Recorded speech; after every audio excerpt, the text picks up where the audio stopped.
Hey everyone, and welcome back to Tarot for You 444. It's so lovely that you're here with me today, and I really thank you for joining me because without you guys, I'm all on my own talking to myself. That's pretty funny, isn't it? So, welcome to another video for the Crossroads series. The Crossroads series is all about audio channelings and all about helping you on your twin flame journey, which many of us forget is a journey back to ourselves, which is kind of weird, but kind of good at the same time. So, in the next few weeks, and if you've only just joined me this one time and you're just sort of finding me now, I want you to go into my playlists and have a look at the Understanding Men and Women series, because there's a lot of cool information in there which will help you break down some of the barriers that do occur in the twin flame journey, and also enable you to understand the way the genders are different. So even if you are a divine feminine that's a man, or vice versa, it won't matter. You can still go and have a look at that series so you can understand a little bit more. Of course, the twin flame journey isn't about gender orientation, as we know, it's all about energy. So today, I want to talk to you about being ignored, and this is going to really help you on your journey, especially if you have got any kind of abandonment issues, or if you've experienced people playing any kind of game with you, and whether they're doing it intentionally or not. I want to just talk about being ignored today. And I guess the first point I want to make about this is that when we are ignored by somebody, it can really take a huge chunk out of our energy, because what we do then is focus on the non-action of the other person. So I want you to imagine, just for a moment, right? Let's just say this is just for fun, okay? So we're just going to use our imagination for a moment, and we're going to imagine a guy, okay, an older guy, and he loves playing video games, all right? So he is, that's his joy. He absolutely can't wait to play video games. And he will try and finish his work early to come home and play them, or he might even, I don't know, bow out of family events and stuff like that to try and get home and play his video games, because it means so much to him, okay? So this guy who plays the video games, I mean, he's not really alone, because he will play online with other people, so he has interactions with other people, and he also, enables himself to have other, outlets as well. So he's not one of those crazy people that lock themselves away in a room for 20 hours, but when he can, he really likes to do that. That's his joy. Just like someone might, enjoy gardening, or someone might enjoy dancing, or someone might enjoy, water skiing. It doesn't matter what it is. But this guy, this is his joy. And, when he's not playing video games, he's thinking about when he will next play video games. So it's kind of a little bit of an infatuation that he has with his, I don't know, his PlayStation, let's say, all right? And now he's got a girlfriend in this scenario. He's got a girlfriend, and she knows that he generally likes to, he does schedule time to do these video games so that when they come together, they still get to have time together.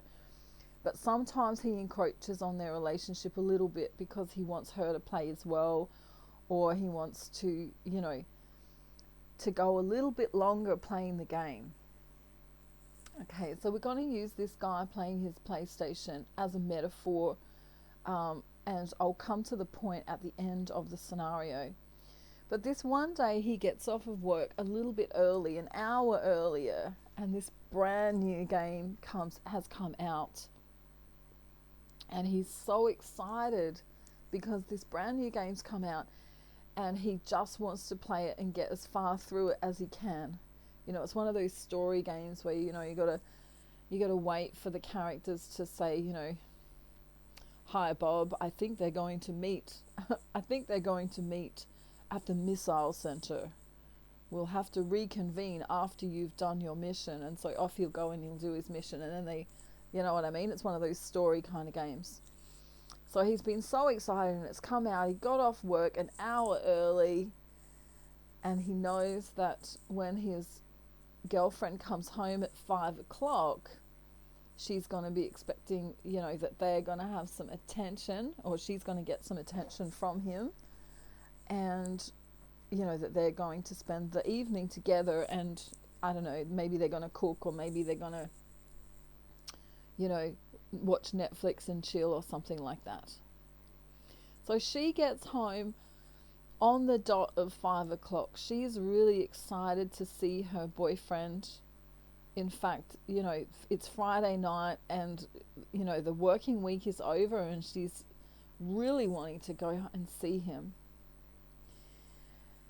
Now, he is not really focused on the time because this new game's come out, and he's got so far through his missions, and, it's just come out and no one else has really played it, and it's really kind of exciting. And so he keeps playing the game when she gets home, and he says, hey babe, and then he continues playing. So his girlfriend then goes off into the bedroom and gets changed and has a shower and comes out, and it's about 5:30, and she looks at him and she's like, baby, we've got plans tonight, right? And he's got his headphones on, and he's just so engrossed in this game. And so she decides she's going to, walk up to him and put her palm in front of his eyes and go up and down and say, hey babe, I'm here. And he's kind of, oh, come on, just let me have 5 more minutes, right? So she keeps doing things to annoy him.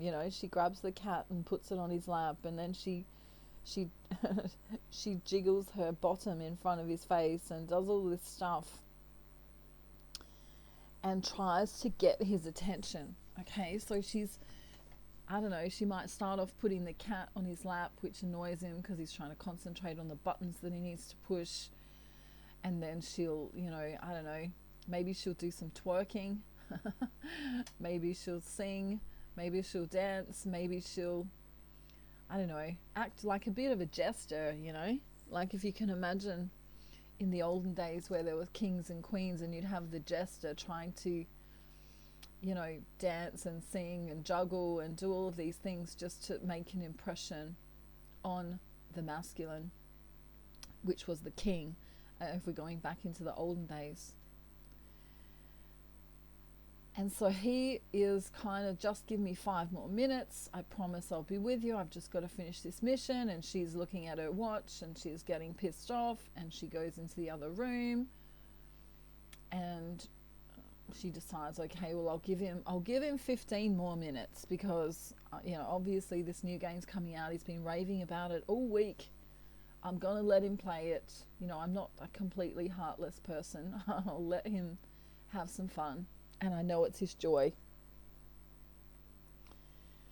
And so she waits 15 minutes, and he says, I'm just at the crux. I'm just at the crux of the game. I promise there's another checkpoint. Maybe just give me 5 more minutes. There's another checkpoint, and I'll be able to save the game and continue on with it another time, right?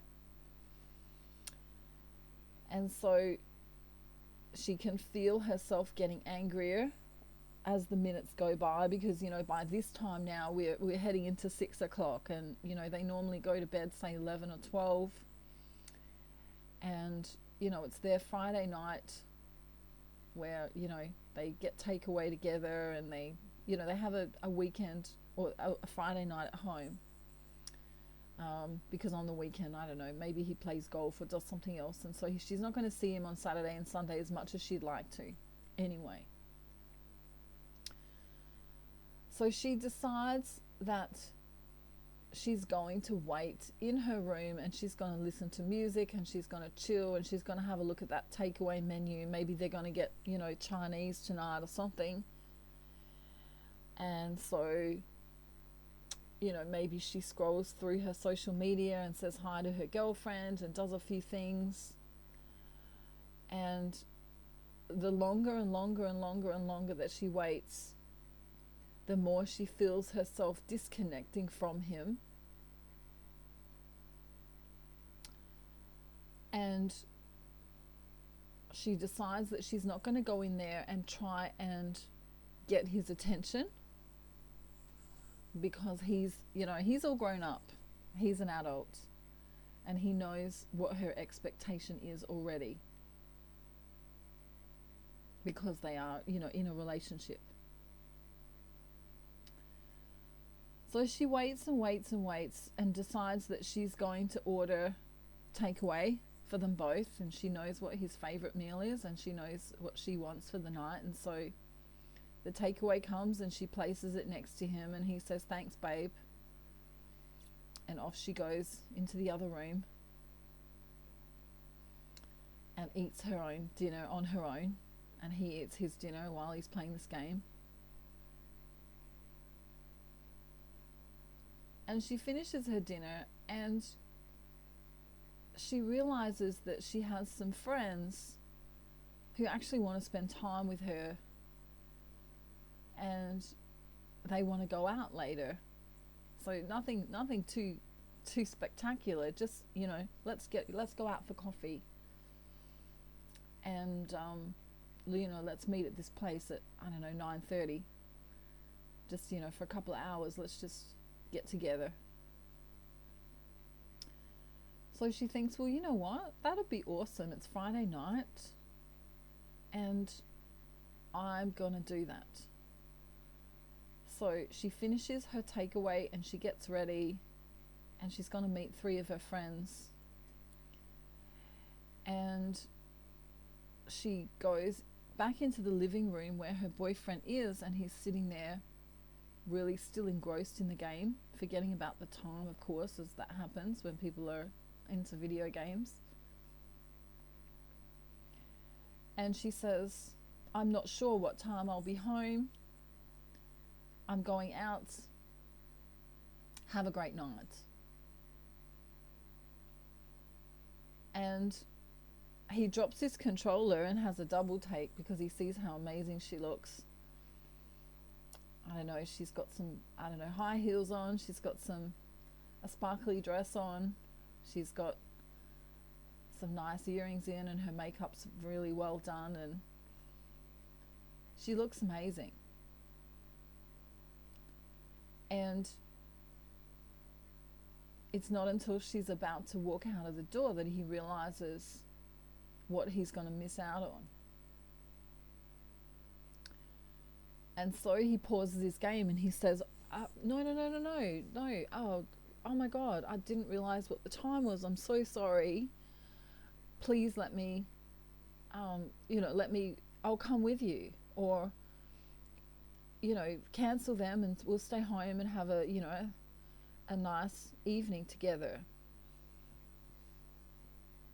So at this point, she's got a choice. Does she give in and stay home? She's got 3 choices, really. Does she go out by herself, or does she go with him?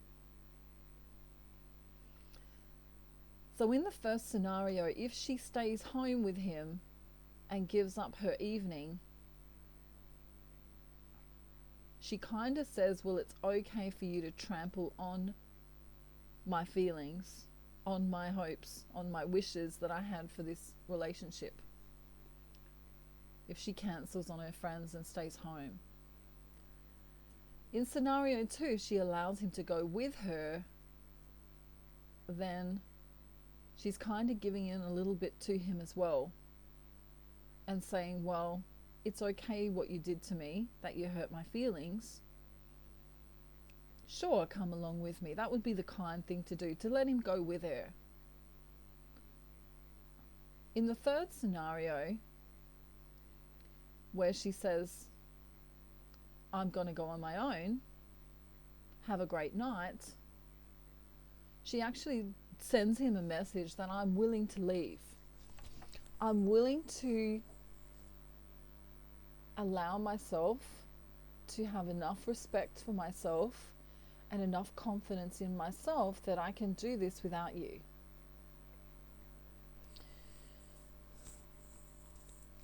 Okay, so that's the scenario that I'm talking about today. And this I want to use as a metaphor for the twin flame journey, because many of you who are in separation right now are having a really difficult time with this. In most scenarios where I speak to people in the twin flame journey, they're finding that their masculine doesn't come in for a little while. He doesn't text, he doesn't call, he doesn't reciprocate in any kind of way. You know, he's kind of ignoring you, like as if he's playing a video game. He's so engrossed in something else. And then you might say, I'm leaving, aka she was going out and leaving. Or you might say something like, have a great life, depending on how mad you've gotten. Or, you know, if you don't want to talk to me, fine by me. So that would be the extreme of the case in the twin flame scenario where, you know, she says, I've had enough, I'm done, I'm going out. I'm leaving this chat room, right? Now, some divine feminines, when they hear a message from their divine masculine after a week of being ignored, or after a month of being ignored, or after 4 weeks of being ignored, they hover over the text message and they reply back straight away, as if they've been sitting in that other room waiting for the divine masculine.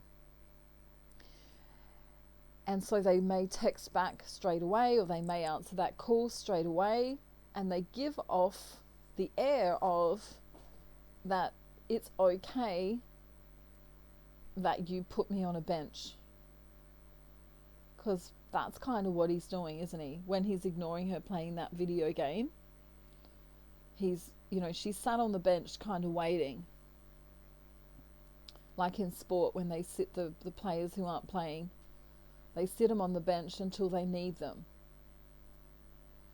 So if your divine masculine comes and texts you and he's been ignoring you for a time, and you immediately give him your time, then you are enabling this behavior to continue in the future.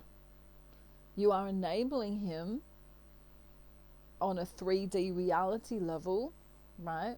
We'll talk the fifth dimensional consciousness, and the ethereal plane is different, but you're enabling him to come and go as he pleases. Not only that, but you rewarded him when he came back in by saying, oh yeah, hi, I'm right here, I've been sitting on that bench waiting for you to text and call me.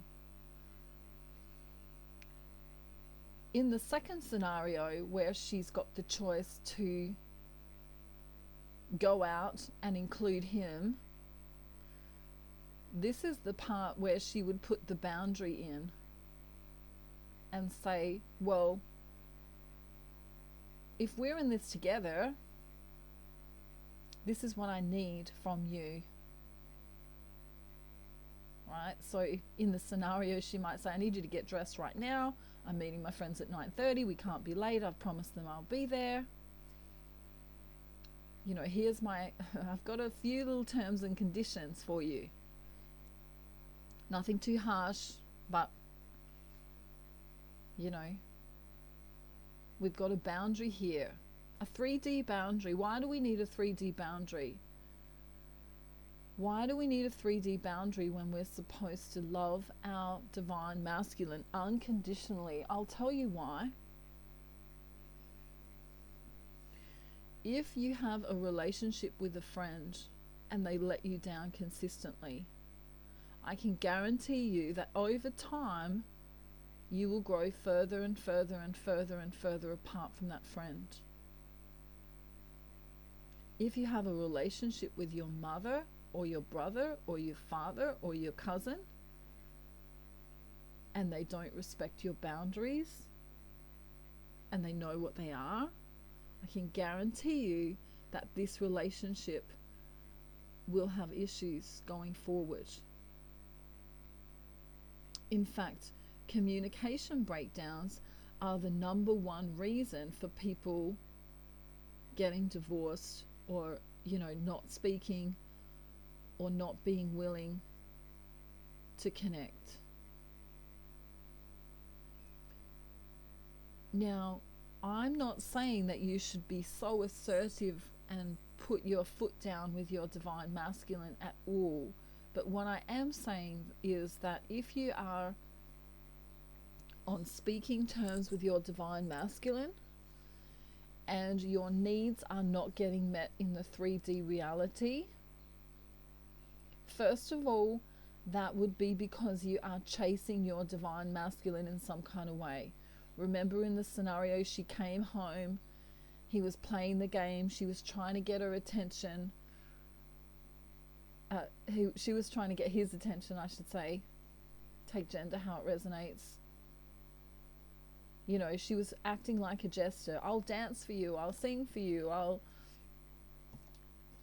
twerk for you, you know. I'll stand in front of the TV and you know, recite, I don't know, the national anthem. So this would be low value, being low value in the third dimensional reality. If you have to place yourself in front of someone to get their attention, it's not going to bring attraction at all. The attraction is built from the mystery of you. When they play the game with you, when they're willing to be on the same page with you, then they can be rewarded. When they are ignoring you, you need to ignore them. It's kind of easy to remember, really, because we have some mirroring going on in the twin flame journey, as in your divine masculine is going to reflect to you what you need to work on. So if they abandon you and ignore you and it really, really hurts and triggers you, that's because, and I have synchronicity with dog barking there, that is a good thing, because then you know they're showing you your weakness. If your weakness is that you can't handle them not speaking to you, then this is an idea here that you need to work more on yourself. Now, as we turn the love away from the counterpart and love ourselves more and more, the counterpart is automatically energetically attracted to you. So what she eventually did, it took her a few hours, and for some of you it might take you a few months or even years to understand this, but when your divine masculine is ignoring you, you must turn around and do the same thing. Not in a malicious way, not in a, you know, F you, mofo kind of way, right? Not in a derogatory way, but you need to value yourself enough to be able to say, well, you know what, he's busy. I'm also busy. And when he wants to connect with me, then I'll connect with him on my own terms. So what does she decide to do in this scenario? Does she decide to stay home with him and enable this shitty behavior? Does she decide to let him go with her under some terms and conditions? Maybe. Or does she go out on her own in spite of him and try and teach him a lesson? I don't know. It's a really hard one because it depends on the gravity of the situation. But if you want an easy thing to remember, if you want an easy way to remember, whatever your divine masculine is doing to you, you can mirror that. So if your divine masculine is ignoring you, then you are ignoring a part of yourself. Guaranteed, hands down. You're absolutely ignoring a part of yourself. Which means you need to go and not ignore yourself, and that will attract your divine masculine in, provided that he is your actual divine masculine, not a false twin flame or a soulmate. If you need to know if someone's your twin flame, you can get a reading with me and I'll let you know. All of my information is in the description box below. So if your divine masculine is coming to you and giving you lots of attention, then 9 times out of 10 you would have been going to yourself and giving yourself a lot of attention. And I'm not just talking about going and getting your hair done or your nails done or, you know, the outside of you. I'm not talking about just nurturing the outside of you. I'm talking about nurturing the inside of you, internally nurturing your soul, connecting in with what your soul is leading you to do. When you connect with source energy, where is your soul taking you? The twin flame journey is a soul to soul, heart to heart, third eye to third eye connection. It is not steeped in all of this mysterious soulmate stuff.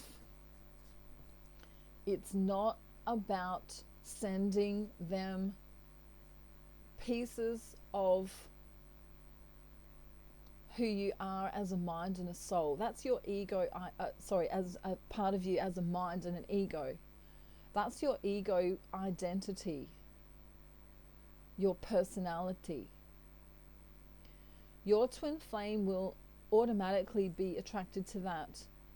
But to get to know you further, they need to understand your soul. How do you attract the other half of your soul to you? You nurture your own soul. That means you need to find out who you are. That means you need to ascend to a certain level of consciousness so that you can, in mind, body and soul, work out who you are, connect inwardly on a regular basis, and when you find yourself, your twin will show up.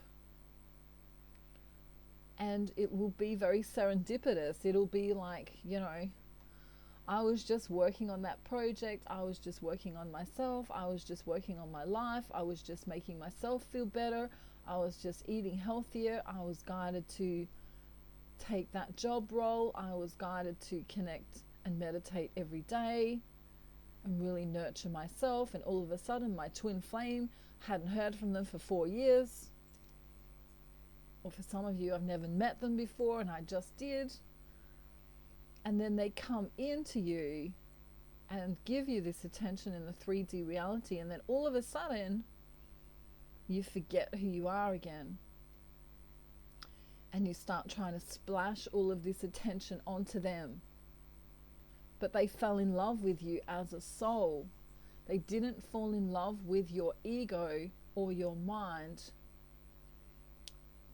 or even your body. I mean, they can do, but it's the soul connection that we're after here. They can go online and look at a million different other bodies. They can look at a million different other selfies of people, of, you know how many social media platforms there are nowadays. They can look at as much of it as they want, but they'll never connect with anyone else the way they connect with you, because you have the same soul. So what would you do in the scenario, in the gaming scenario, if your divine masculine was playing the game and you said to them, I'm going out now? Would you choose to stay home with him because he said, no, stay home, drop everything for me? Would you take him with you and allow a compromise? Or would you go out on your own and teach him a little bit of a lesson? Interesting, isn't it? So I want you to see that when you become needy, when you become an enabler of behavior, that this doesn't do your soul any justice. I'm not telling people to be so assertive that they become bitchy or rude or bastardly in the case of gender role reversal here, but what I'm saying is that you need to have a boundary so that your divine masculine understands who you are. You also need to have a boundary with other people as well. So as you have boundaries with people, places and situations around you, you create a boundary that you are willing to live by, and that includes living by that with your divine masculine as well.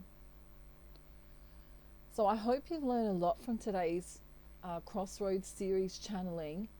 I really hope it finds you well, and I hope you all have a very beautiful day, night, afternoon, evening or morning wherever you are in the world. And don't forget, you can connect with me at any time regarding your twin flame journey, and I can steer you in the right direction. I've now got my twin flame system. I've also got other courses like how to start your own online business, and I've also got I'm doing 45-minute and 1 hour readings at this time. So let me know what you need. First of all, before emailing me, go into the description box and see what you need, and then we can go from there. Have a beautiful day, everyone, and thank you for joining me here at Tarot for You 444. Have a wonderful, wonderful day. Bye, everyone. Bye.